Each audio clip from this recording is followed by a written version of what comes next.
One of the things that's really hard in life is when you hit a situation and you just don't know what to do. Maybe you've got a health report back from the doctor and now you don't know what to do. Or maybe something at your job is happening and you don't know what to do. Or maybe you're having a relationship issue and you just don't know what to do. It can feel so disempowering, so overwhelming, so hopeless. I mean, it's one thing to know what you're supposed to do and then have the courage to do it, but it's another just to be in the complete dark. Be like, I have no idea what my next step is. That's where Jehoshaphat was. 3 nations had invaded Judah and were coming to Jerusalem. And Jehoshaphat knew he had no chance. There was no way his army could defeat them. But instead of hitting the panic button, he called all the people to come to the temple and to stand before the Lord.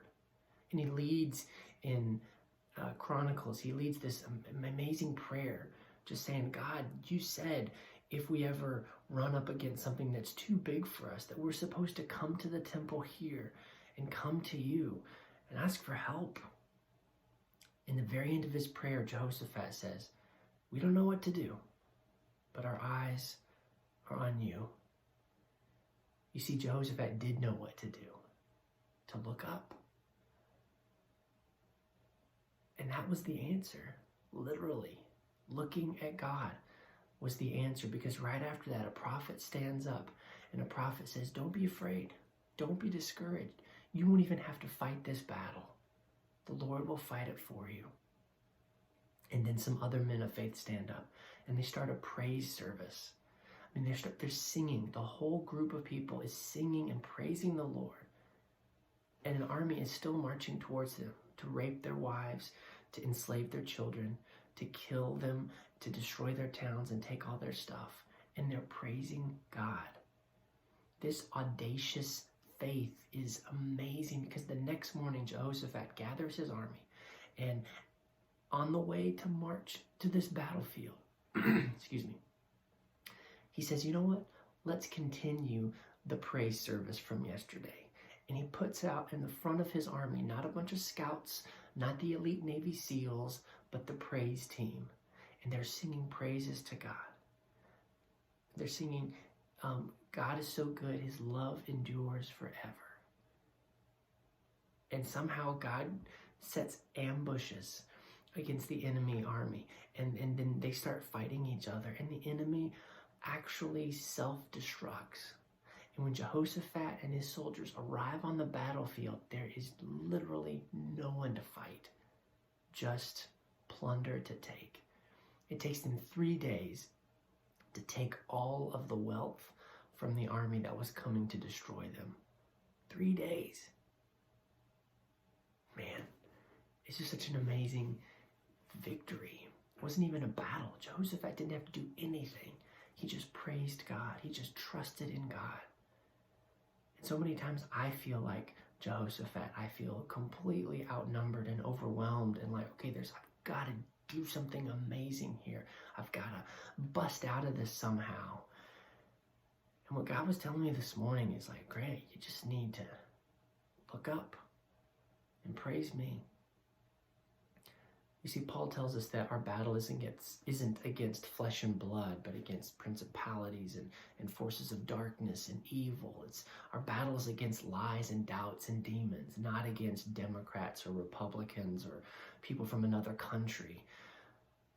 And the best way to win that spiritual battle is to choose to praise God.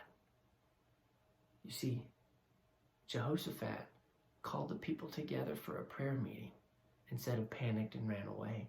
Jehoshaphat led in a prayer instead of talking about how terrible things were.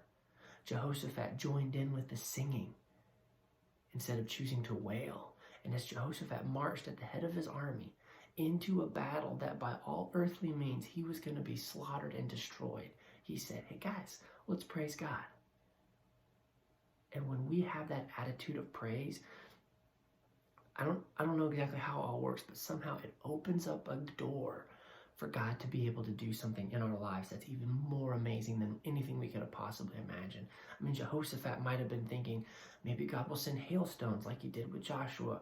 Maybe God will stop the sun. We'll just have to fight for 3 whole days to knock out everyone in this army. Maybe he had all these different ideas. And God's like, you know what? They'll kill themselves. You just sing. So whatever you're facing today, choose to praise God. And I know that is such a Christian thing to say. And I know you're like, okay, Grant, but you don't understand what I'm facing. You don't understand the doctor's report, what my wife just said, what my kid is doing, the things that are happening at my job, my bank account. You don't understand COVID. You don't understand the election. And you're probably right. I don't get it all. But imagine standing with Jehoshaphat and someone saying, guys, stop the music. You don't understand what these people are going to do when they get here. You don't understand how powerful they are. You don't understand how close they are.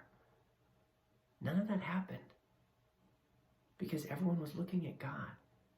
And when you understand how good God is, you don't have to get all the bad stuff. It fades away, just like that song.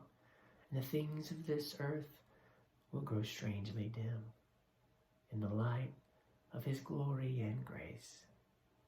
So today, choose faith. Choose to say, God's got this. Choose to be audacious and fearless for God. And instead of panicking, choose praise. God bless.